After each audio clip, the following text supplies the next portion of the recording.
Terima kasih atas kesempatannya, begitu ya. Jadi alhamdulillah kita sore ini bisa bertemu dalam diskusi. Saya akan menyampaikan lebih kepada sharing saja, begitu ya. Mungkin ini sebetulnya menulis itu sudah menjadi aktivitas kita harian kita sebagai dosen, begitu ya. Sudah sebetulnya yang sehari-hari kita kerjakan. Di sini saya akan sharing tentang penulisan buku yang sudah saya lakukan, begitu ya, seperti itu.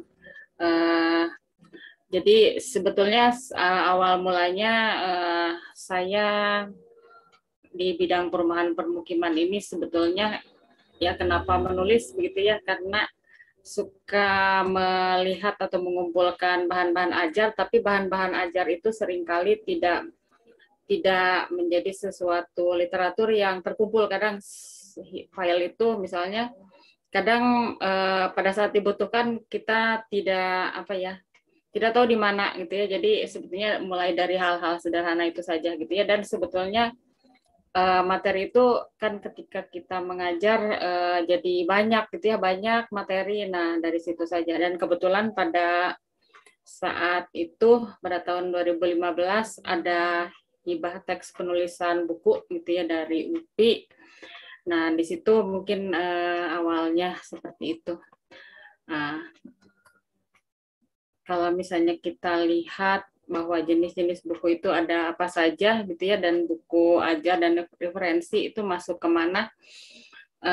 Di sini akan kita lihat ada macam-macam buku, gitu ya. Mungkin ada seperti kayak ensiklopedia atau biografi, gitu, atau misalnya dia antologi yang berbentuk puisi, gitu ya, atau misalnya karya ilmiah atau literatur digital, gitu ya, seperti itu. Nah, sebenarnya buku ajar atau buku referensi masuknya di mana, gitu ya, masuknya di mana? Karena dia untuk mendukung pembelajaran, ya dia masuknya ke biasa disebut dengan karya ilmiah juga atau literatur buku ajar atau referensi, begitu ya, seperti itu. Kalau misalnya kita lihat lagi, saya pada awalnya juga sering membedakan, gitu ya, membedakan antara buku aja dengan buku referensi itu apa, karena ada yang memang hanya materi aja, begitu ya, materi saja kita mengumpulkan dari misalnya diktat-diktat yang dulu kuliah misalnya ya, atau misalnya dari literatur lain, tapi sebetulnya selalu ada pengetahuan baru itu yang menarik, gitu ya, menarik juga untuk selalu sebetulnya ketika menulis itu tidak akan selesai, gitu ya. Saya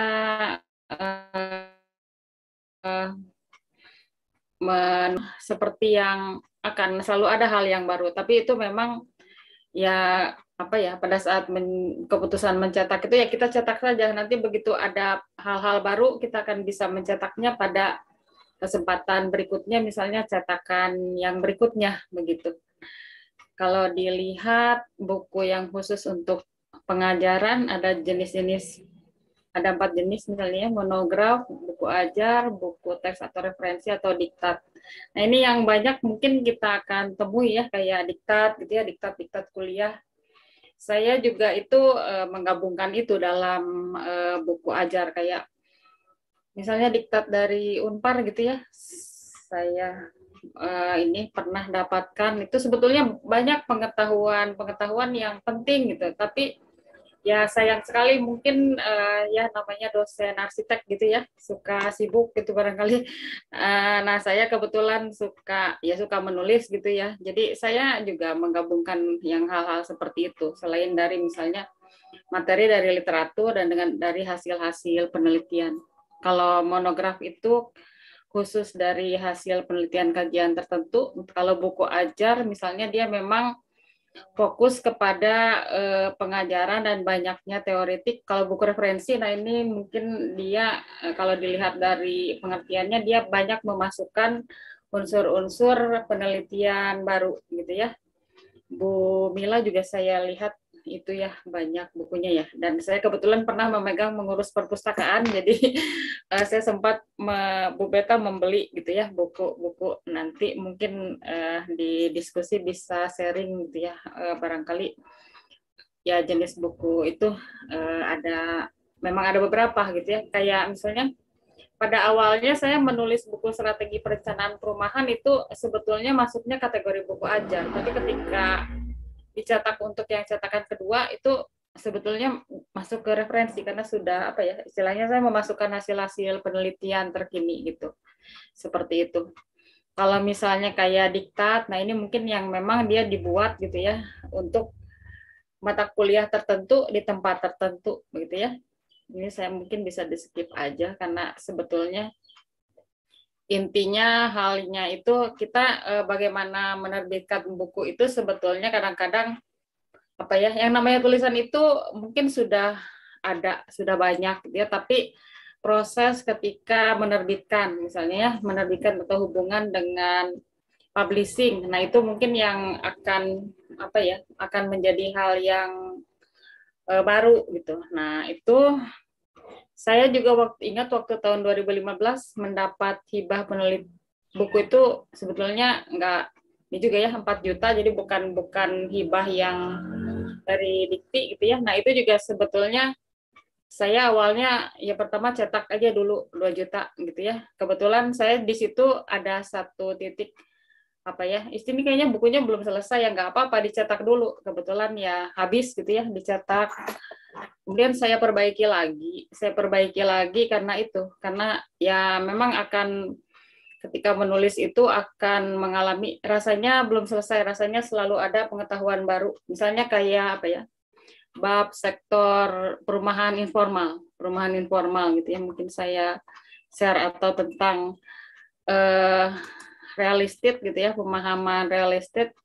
Di sini ternyata ada banyak sekali gitu pengetahuan itu yang apa ya sifatnya sangat penting, tapi dia terpecah-pecah gitu, terpecah-pecah. Ya, saya juga ini mengambil dari literatur sebelumnya ada dasar Pak Andi dan kawan-kawannya saya ingat, tapi kemudian diperluas dengan literatur lain begitu. Ada banyak dari literatur asing dan juga dari hasil penelitian misalnya memperluas tentang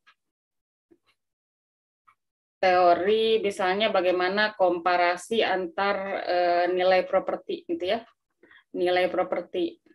Nah ini misalnya, nah ini dapatnya dari literatur lain. Jadi sebetulnya saya tertarik apa ya merangkai bahwa sebetulnya ketika diberikan sesuatu pemahaman ke mahasiswa begitu ya, mahasiswa itu perlu sekali apa ya istilahnya logika gitu, logika. Jadi selain daripada mungkin aspek estetis itu ya, aspek ini karena ketika mereka banyak juga nanti misalnya berkecimpung di dalam dunia developer atau apa begitu ya, itu logika berpikirnya memang harus selalu apa istilahnya berkesinambungan dan harus selalu ada upgrade. Nah ini misalnya gitu ya, saya ingat ini saya mengambil dari beberapa literatur, tapi ya itu tadi sebetulnya itu proses yang sederhana saja begitu, proses yang sederhana saja apa ya,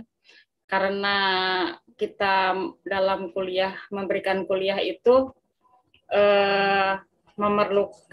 selalu memerlukan literatur terkini begitu, seperti itu. Jadi itu saya tertarik itu untuk menuliskannya lagi dalam cetakan kedua 2019. Saya mungkin sharing gitu pengalaman. Jadi bagaimana sebetulnya sebaiknya dengan penerbit. Nah, penerbit itu kadang-kadang gitu ya. Kalau untuk mengakses penerbit besar itu memang ada selalu antrian yang cukup panjang gitu. Di sini ada apa yang saya ini The Publish itu penerbit pada tahun 2015 tergolong agak baru, tapi dia memang harus murni dari uang sendiri gitu. Nah, ini pertama maaf sebentar, saya mau mengeluarkan kucing dulu ya, dia masuk dari jendela, punten sekali, sebentar.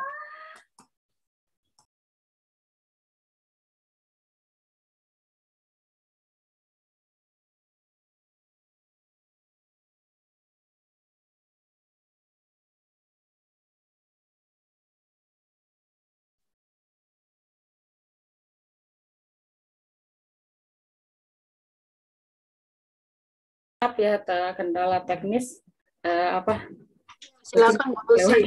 Ya. Baik, mungkin waktunya tinggal sedikit lagi juga. Jadi sebaiknya kalau apa ya, kalau saya lebih saran begitu, kita mengemukakan desain sampul itu dari sendiri. Kayak ini pada tahun 2019 ini isinya sebenarnya sudah lebih lengkap, tapi sampulnya itu ada kesalahan persepsi gitu. Nah, hal-hal seperti itu yang kadang apa ya, menyesalkan juga gitu.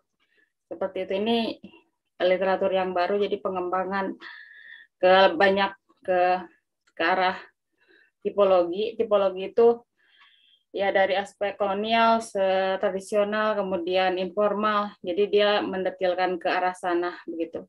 Kalau di yang buku kedua ini ada beberapa bab tambahan seperti tadi yang tentang real estate, kemudian untuk perumahan sederhana, begitu perluasannya dan hasil-hasil penelitian baru. Ya, yang intinya yang menariknya begitu sebetulnya mungkin support saja. Sebetulnya buku di arsitektur itu masih sangat sedikit. Jadi kalau misalnya rekan-rekan ingin senang menulis begitu, atau dari hasil penelitian atau dari hasil apa kuliah, itu akan apa ya, istilahnya sangat sangat banyak terbuka peluang untuk itu begitu ya. Bukan hanya dari kampus kita sendiri tapi juga dari luar. Tapi ya memang apa ya istilahnya, ini mah bukan seperti apa ya, jualan gitu. Saya ingat ya itu mah seperti ya kalau misalnya kadang kayak dapat royalti gitu ya. Mungkin Pak Purwanto lebih pengalaman, nanti bisa sharing begitu. Itu sih sebetulnya hal-hal tambahan saja begitu untuk apa kita gitu ya. Tapi lebih kepada apa ya, kepuasan gitu ketika literatur itu selesai bisa digunakan, kemudian ya nanti mungkin citasi gitu ya. Kita juga akan ada silaturahmi dengan teman-teman yang lain gitu. Ini alurnya klasikal, mungkin tadi sudah diinikan juga. Jadi, nah ini perlu tim sih. Seringkali ada perlu tim untuk editing, kemudian untuk pengembangan bahan, termasuk kayak kalau sedang mengerjakan penelitian mungkin ya. Jadi saya juga suka minta untuk mahasiswa atau alumni untuk mengembangkan materi itu. Jadi ketika ada teman untuk mengembangkan gitu, ketika balik ke kita itu juga jadi ada ide untuk mengembangkan misalnya tentang bab itu juga gitu ya, karena misalnya dia mengembangkan ke sudut ini, oh iya ya ada yang terlupakan gitu. Jadi seperti itu saja, nanti akhirnya pada satu titik literatur itu bisa dicetak gitu, seperti itu. Nah, saya kira seperti itu. Ini ada banyak penerbit sebetulnya yang apa memberikan kesempatan untuk penerbitan gratis, kayak penerbit Manggu itu gratis ya. Terus kayak UPI Pers juga kalau saya di kampus itu juga free begitu. Jadi ada banyak kesempatan begitu yang sebetulnya bagaimana kita memanfaatkannya. Saya kira seperti itu Bu Mila, kurang dan lebihnya mohon maaf. Waktu dan saya kembalikan. Terima kasih.